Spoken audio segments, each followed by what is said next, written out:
Wait lang, itigil muna ang pag-scroll. Nararamdaman mo ba na kailangan mo pa ng isa pang bagay para sumaya?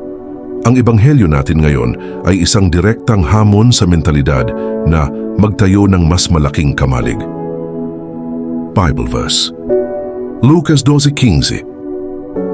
Sinabi ni Jesus sa kanila, "Mag-ingat kayo sa lahat ng uri ng kasakiman, sapagkat ang buhay ng tao ay hindi nakasalalay sa dami ng kanyang ari-arian." Pagkatapos, nagkuwento si Jesus tungkol sa isang mayaman na nagkaroon ng napakagandang ani.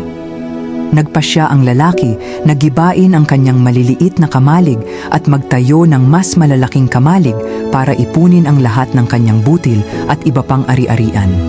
Sinabi niya sa sarili, "Ngayon marami ka nang naipong yaman, sapat na sa maraming taon. Magpahinga ka na, kumain, uminom at magsaya." Ngunit sinabi sa kanya ng Diyos, "Hangal, sa gabing ito, kukunin na ang buhay mo.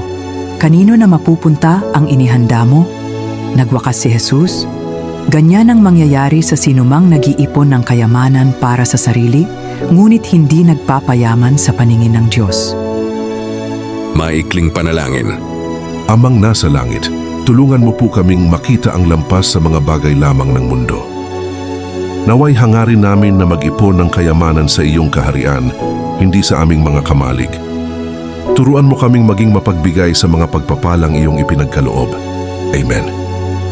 Kaibigan, alam mo ba na ang hangal na mayaman ay iniisip lamang ang maginhawang buhay para sa sarili niya? Pinaalalahanan tayo ni Jesus na ang tunay na yaman natin ay hindi nasusukat sa kung ano ang pag-aari natin, kundi sa kung paano natin ginagamit ang ating buhay at yaman para bigyang puri ang Diyos at tulungan ang kapwa. Ano ang isang maliit na gawaing pagiging mapagbigay na kaya mong gawin ngayon para magpayaman sa paningin ng Diyos? Ibahagi mo sa comments.